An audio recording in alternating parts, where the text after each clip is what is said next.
Yo, what's up, Gear Nerds? It's your buddy Dustin from Blue Collar Gear Review. Sort of a part two to the FireFly Les Paul Baritone unboxing video I did a little while back, depending upon when you see this video. Right before the Christmas holiday, I bought myself a sort of an early Christmas present. I took a chance on the FireFly Les Paul Baritone, or LP Baritone if you want to call it that, based on their website. After number of reviews and just a lot of research online, reading feedback from other musicians who are baritone players. I follow a social media group called Baritone Obsessed on Facebook or whatever, and a lot of the guys started, kind of sharing the FireFly guitars and raving about how awesome they were and how sort of bang for the buck, how good they were for the money. And then a couple of guys kind of showcased a few things where they were upgrading some parts and things of that nature. So I want to try to be concise as best I can. This is a part two, so to speak. First video I did an unboxing just to see when it came in the mail.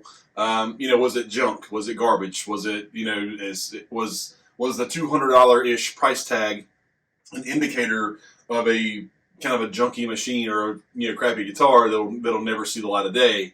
And I was so pleasantly surprised that that I spent a little more money and decided to kind of go a route of customizing it in a way that I wanted to do from the start. And right behind this FireFly Les Paul is my Gibson SG Baritone.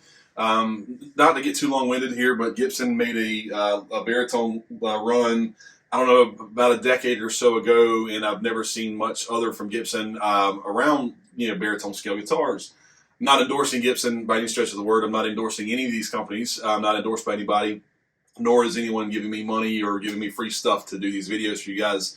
I wanted just to spend a few minutes to kind of show you what I've done.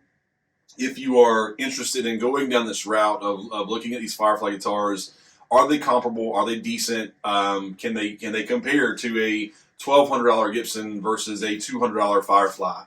I'm going to tell you, spoiler alert, absolutely. The FireFly itself out of the box was very solid, very minimal issues. The frets were fantastic. The binding was fantastic.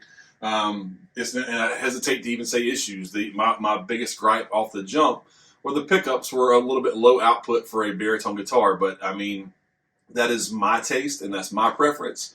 So per request, and I told some of the guys in the Facebook groups that I'd be more than happy to sort of kind of walk you through just the different changes and parts that I've swapped out in this guitar to make it sort of my taste or my liking. Again, my goal for this guitar was, if I liked it enough, to sort of black it out and kind of make it sinister and dark, sort of to be a direct complement or kind of a backup or a sister guitar, if you will, to the all-white Gibson Baritone. Quickly after I've got my hands on it and it's been set up and it's been worked on, I think I hate to say it, but the FireFly may see more stage time than the Gibson. One, because if something were to happen to this guitar, it wasn't very expensive, and I wouldn't be so upset about it. Versus the the Gibsons and the Party Smiths that I also enjoy. But just a big, massive shout out before we get into the deep dive. My buddy Ben Smith from here in Columbia, South Carolina, did a lot of the work on this guitar for me. In fact, he did all of the work. He's a fantastic human being, and I appreciate him very much. He is a Jedi master when it comes to working on guitars. And the other thing is, again, I mentioned at the start of this video, I'm not endorsed. I'm not endorsing a product. I'm not endorsing a company. I am just sharing what I purchased and what I used to make this guitar what I wanted to kind of reflect. So off the jump, and we'll get into this piece by piece, but Guyker parts, Guyker locking tuners, Guyker tune-o-matic bridge. I ordered some Jim Dunlop strap buttons, some black buttons, and I found a screw kit on Amazon for blacking out all the screws and things of that nature, so that the little gold hardware that was on here previously, which you will see in a picture in just a moment, all the gold hardware has been replaced with black hardware, kind of where the accents make sense. So, again, sorry, I'm not trying to be long-winded here, but I want to be thorough because a lot of you guys who may be watching this video are maybe wondering the same thing. Can a $200 guitar, FireFly guitar, be converted or be used as a machine of in this particular case, metal and rock application. And I firmly believe that this machine is going to be awesome, and I'll be using it in several projects to come here in 2025, depending upon when you're watching this video. It's New Year's Day. I look forward to getting some hours of play on this thing. But without further ado, let's get a close-up look at the guitar. One quick spoiler alert: there's only one significant modification that we had to do on this guitar, and we get into the sort of the close-up look. I'll explain that. It's kind of my fault, but again, my buddy Ben was able to just work his magic and make some things work for this guitar. So let's take a closer look. If anybody's interested, I'll be happy to kind of walk you through some of these things. I'm not endorsed by these companies, so I don't necessarily want to link you to certain products and send you certain places to look for this stuff. But I will say that the Guyker tuners, Guyker bridge, are extremely solid items for the price point. The pickups were replaced with Seymour Duncan Black WInters, fire-breathing monsters. You can find all this stuff online yourself. But if you have questions or you have any other, kind of concerns, or want to leave any feedback on the parts and some of your experiences, I welcome your comments. I welcome your feedback in the comment section. But again, sorry to ramble there. Let's dive in. Let's take a closer look and go from there. Thanks for watching. All right, guys, just a quick close-up of the guitar as best I can in this frame. I want to show you just from top down what's been replaced and what has been modified. The tuners have been replaced with the Guyker locking tuners. So I can flip this over without knocking anything else over. Let's see if you can see those. They are offset, so keep that in mind if you are looking to get these, these tuners for your guitar. You have the straight up and down. You have the kind of the left angle and then the quarter angle. This particular guitar took the quarter angle kind of style tuners, and I had no issues. My friend Ben had no issues mounting these tuners to the guitar.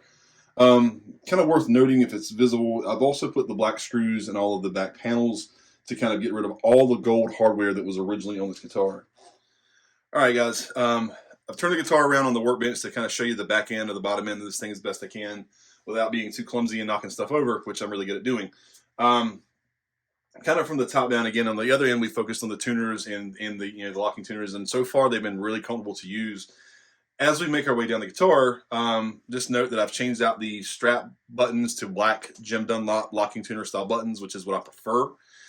Ben changed out the selection switch for me to a silver to match the silver, the silver frets, and some of the accent screws I've left silver with the pickup rings.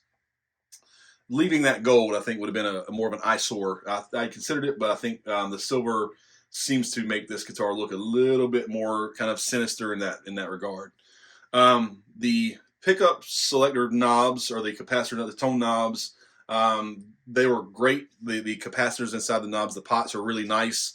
No issues whatsoever with the volume or tone knobs in this guitar. They perform very well. They're very responsive.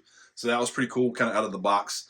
I know a lot of guys and a lot of people say, oh, the electronics are going to be junk or whatever, but I mean, even the standard stock pickups that were in it weren't bad. They just were not as high gain and high output for my taste. So I went with the Black Winter blackened versions of the Black Winter pickups from Seymour Duncan to give this guitar some heat and some life that I wanted for the application in which I plan to use it. Let's spend just a moment on the bridge. So again, I mentioned throughout the video thus far, I've used Guyker parts, found them on Amazon, very affordable, very inexpensive, but they seem to perform very well, and I hope the test of time will show that.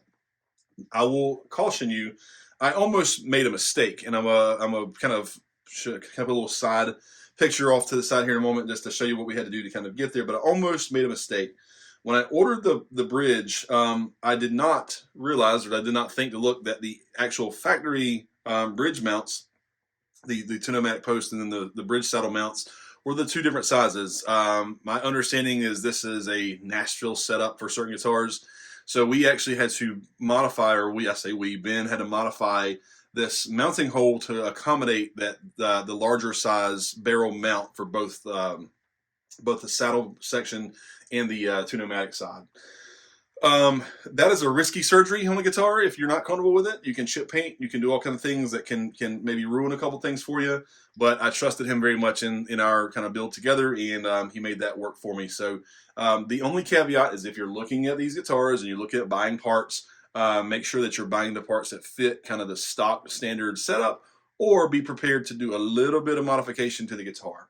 Other than that, I'm very stoked with how it turned out, and I have zero complaints. And so far, it's an absolute monster. So, thank you for watching. I hope this wasn't too clumsy, and you guys can sort of hear and see what we're doing.